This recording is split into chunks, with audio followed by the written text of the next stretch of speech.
Well, hey guys, welcome to the channel. Thanks for taking the time to watch this video. Today we're doing a simple unboxing on these inexpensive Arrow broadheads that we just got in the mail. While the box is nothing to write home over, it still is useful and does work as far as what it's used for, which is just a nice little storage box for these broadhead arrows. Well, they just tossed them into a little bag, which is, you know, nothing wrong with that. Inside there's a little bit of styrofoam, nothing fancy, but let me go ahead and dump these out on the... Get here. Wait. And don't forget, hit the like button and ring that bell for our new channel, guys. Let's take a standard arrow and just see if it might help. Seemed to screw on pretty nice. Let's do a comparison against another inexpensive broadhead that you can buy. Now, I primarily use these Allen cheapies. You buy these up at Walmart, they're only like $9 for a pack of 3. Now, when comparing the two, these guys are a little bit more inexpensive than the Allens. The Allens are gonna run roughly $3 a piece, and these guys you're averaging $2 a piece. So there's only $1 difference between the two. Allen has been making a variety of products for the whether it's rifles, archery. They have a lot of stuff that you can snag, but these have always worked very nice for me. They're replaceable blades. Each blade is an individual blade, and you can unscrew the base here and pull out each blade and replace them. Though I have yet to replace any blades, I usually just beat up one of them, and then I'll buy another pack and I'll switch them over as time goes on. But no, I think these might be a fun little option. And with these Allens, with them having three different blades, they're going to cause the arrow to fly maybe a little differently than it would with these. So I'm curious to see how well these little single fixed blades will do after a little bit of correction. I'm going to grab some Loctite, and I'm going to take out these little screws that you guys can see on that green shaft, and we'll go ahead and drop a little bit of Loctite in there and see if we can't line these up as best as possible. So let's do that now. We have the broadhead separated into 2 separate pieces right now, and as you guys can see, a little bit of Loctite goes a long way. When it's lined up and it's pushed all the way to the back, it does seem to cradle.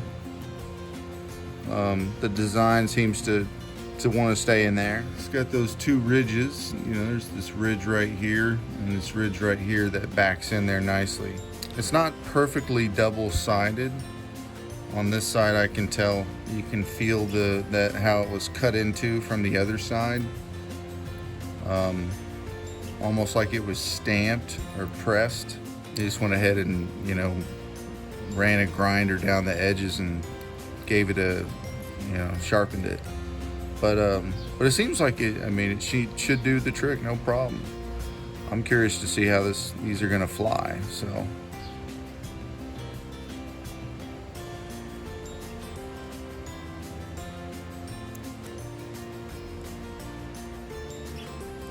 Little dab. So I'm gonna center it up in there. Make sure that it's perfectly even on both sides. A little tightness there.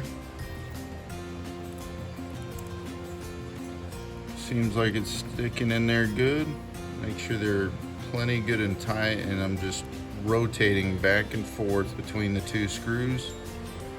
making sure that I'm not stripping out my head. And boom, that feels like it is there to stay. And once that Loctite has time to cure and set in, I'm hopeful that it'll really keep this thing nice and tight. So we'll consider this one to be prepped, and I'll just put it off to the side here. I'll go ahead and do the next 5 now. Okie dokie, so we got 1, 2, 3, 4, 5, and 6. I can tell you that they are definitely not sharp after getting my hands on these and going through each one of them. The blades are just simply stamped or machine cut. It doesn't seem to be they could probably get polished up pretty good and maybe have like a better edge to them, but they are fairly dull, so they're not razor sharp. And I'm just going to give these a little bit of time, and then we'll go ahead and toss one on the end of an arrow. Let's go ahead and see how they fly. All right, so we're going to take this one arrow and use it. It's in good condition. We're going to shoot it 3 times at the center target, the top one. We'll focus on this guy right here, but we'll shoot it 3 times, see how consistently it lines up, see if my shots are okay, and then we'll go ahead and throw the broadhead on there and see how it does with the new broadhead and see if that affects the flight of the arrow. Might have to tune the bow a little bit. First shot, hit to the right a little bit. Time we hit a little bit low. And you can see there that 3rd time we hit low once again, right next to that 2nd shot. All right, I just grabbed a random broadhead out of that lineup that we had. Let me toss it on here. Like I said, these are pretty dull, so I'm not too worried about cutting myself, but you never know. Let's give it a go. All right, so we're shooting low, but it's just not even an inch away from where our last 2 shots were. So it's pretty tight consistency, not too bad. Let's see if we can pull it out of here. I have to admit, with those angles pulling back like that, it allowed me to easily pull this out. Broadhead is perfectly straight. Didn't go anywhere. It's still perfectly lined up. Let's try it again. The 2nd time, I aimed just a tad bit higher, but I flinched at that last millisecond. I flinched. The foam is not causing this thing to hesitate one bit. Still solid, still perfectly straight, perfectly lined up. On our 3rd and final shot, I did not hit the blue. So definitely need to tune up the bow a little bit, but this isn't too shabby. I mean, we're not that far off. I'm gonna feel very comfortable using these on some wild pigs.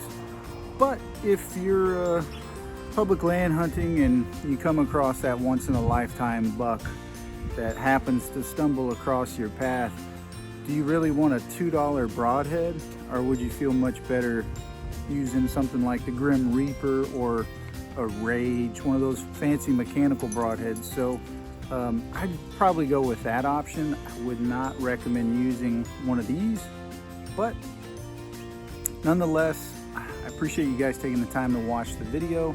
If it helped you in some way, please comment down below and let us know what you think about our channel. We're trying to improve it and take it a little bit more seriously and post regularly. So if you can, subscribe and hit that like button if you can. It really helps us out.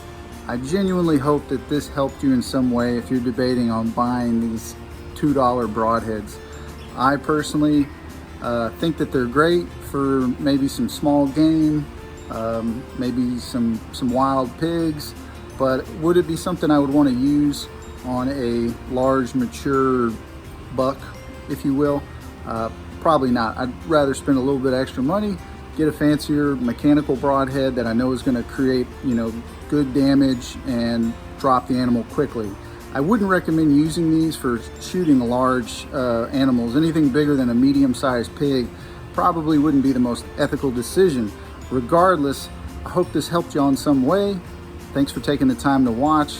If you can, subscribe to our channel. We're a small channel, so we need all the subscriptions we can get, all the subscribers. We need all the subscribers that we can get because we're still growing, and we can't do that without y'all's help. So if you like, good old family fun, just an average Joe in Texas that happens to be goofing around outside all the time, please go ahead and click that like button. Hope you guys have a great evening, great day, whatever it might be, and we'll see you next week on the next video. Bye-bye.